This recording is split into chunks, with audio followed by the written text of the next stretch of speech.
Do you struggle with travel planning? Do you get stressed out when you're going to take a trip somewhere? Well, you're in luck because today we're going to talk about 7 tips to prepare for a vacation here on Get Organized with Jodi. Hi, I'm Jodi Granok. I'm a certified professional organizer with over 15 years in the field. And at the time of this recording, it is summertime, and that is a time when a lot of people take a vacation. But a vacation can be very stressful if you're not prepared. We all look forward to taking a vacation, but the preparation leading up to a trip can be so stressful. I'm going to give you 7 tips to help you prepare for your next vacation so that you could relax before you even leave town. Sound good? All right, let's dive in.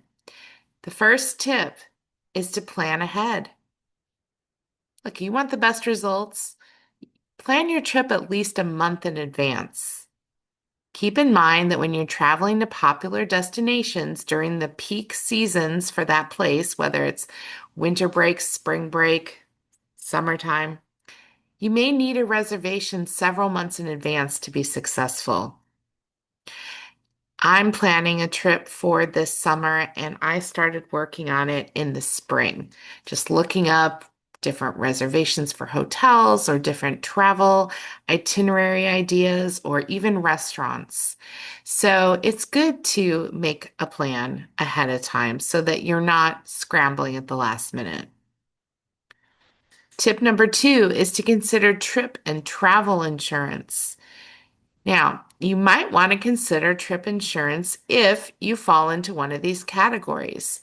Either you or your travel companions are in frail health or you have a chronic medical condition. If you're traveling with a baby, if you're taking a charter flight, tour, or cruise, or if you're traveling to a country where there's the potential for political unrest or terrorism.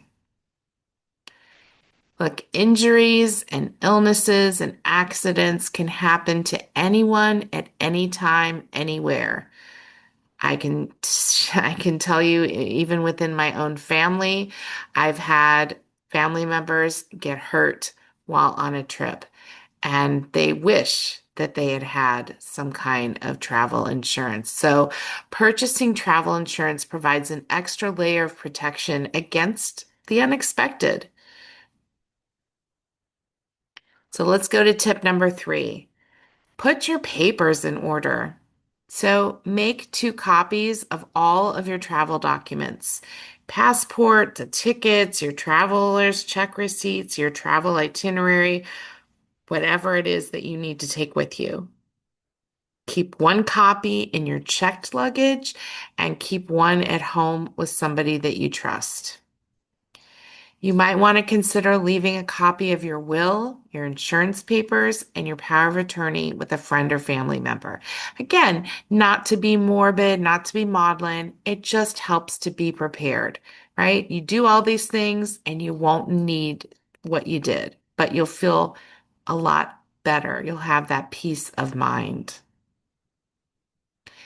Tip number 4, and this is my favorite, make a packing list. Write down everything that you're taking on your trip. Your clothes, your medication, snacks, makeup, cell phone, charger, everything. This helps prevent you from forgetting items at home. And then bring the list with you to make sure that you bring everything back home. So you're staying at someone's house, you're staying in a hotel room, you might leave something in a drawer, but if you have that list to check against, you'll remember, oh yeah, I don't have everything yet. If you forget an item while you're on the trip, write it on your list so that you'll have it for the next version. If you find that you didn't need something, you can also make a note of that and maybe remove it for the future packing list. But when you get home, revise that list so you're better prepared for your next trip. Better yet, do what I do and keep this list on your phone. So I am constantly updating my packing list.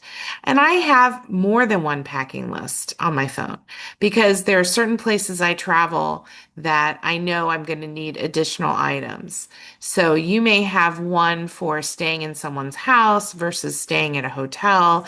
Maybe when you stay at a hotel, there's some extra things you want to bring that you wouldn't necessarily need if you're staying at someone's house. So you know yourself the best. But I find that having this packing list really helps prevent the stress of saying, oh my gosh, I can't believe I left that at home. Tip 5 is to pack light and pack smart. I know when I used to travel, I would bring everything under the sun and I would have so much luggage. And these days, especially if you're flying, you don't want to pay for those extra suitcases. So it's better to bring fewer items and carry more cash as a backup plan.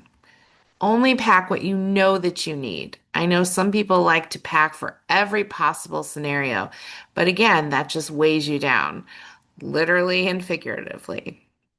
Pack clothing items that you can mix and match so that you have, still a variety without taking as many things. Bring a sweater and a light jacket instead of bringing a heavy coat because you can just layer. Wear your bulkiest clothing and shoes on your travel days. I love that tip.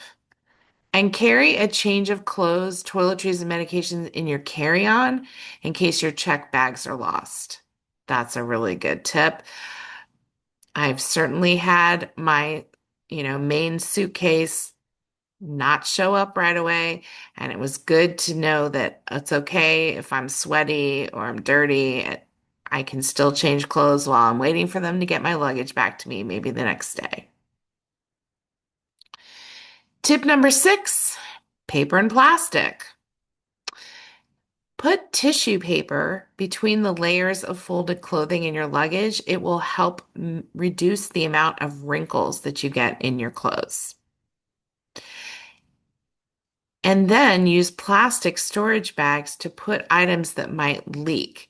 So I know all my toiletries, even though they're in a toiletry bag already, I still wrap things individually. I will have my container of shampoo in a little Ziploc bag, um, and I might have a few things together in one bag, but I have several different bags within my toiletry bag.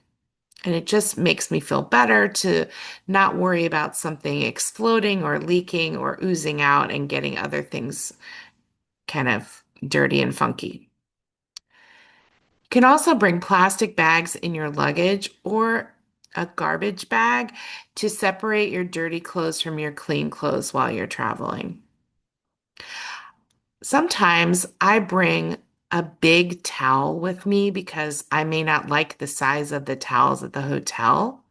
So if I bring my own towel, I always bring a kitchen-sized trash bag so that I can put the probably damp towel when I'm ready to go home into that bag and not have to worry about getting all the rest of my, items in the suitcase damp or mildewy or moldy.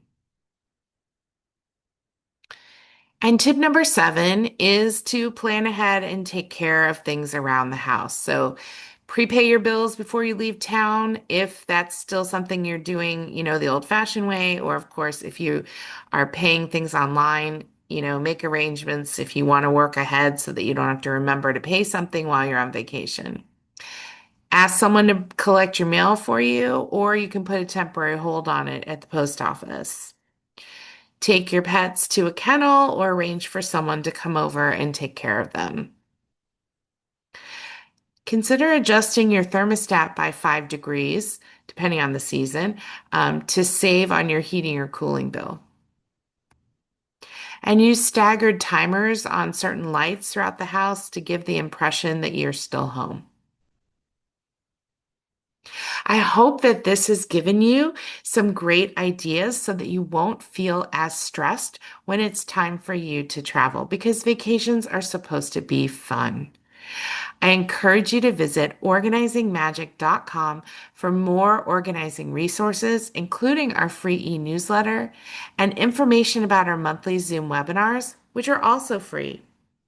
And remember that new videos drop every Friday, so be in the know and click like and subscribe before you go so you never miss a single video. I'll see you next time.